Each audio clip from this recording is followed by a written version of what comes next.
Hello guys, in this video I am going to show you how to save a hotel to the favorites in the HotelTonight application.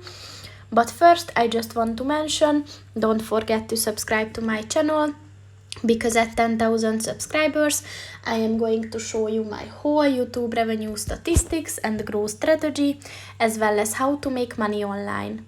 Let's jump into it. First of all, open the application on your phone. And then click on the button at the bottom of the page on the left, and then click on the Where button at the top of the page, so you can browse through your recent searches or the trending destinations as well.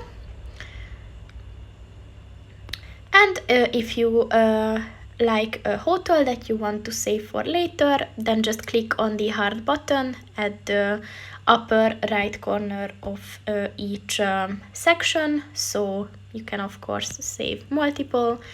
And then if you click on the heart button at the bottom of the page, then you will be able to see all the hotels that you saved.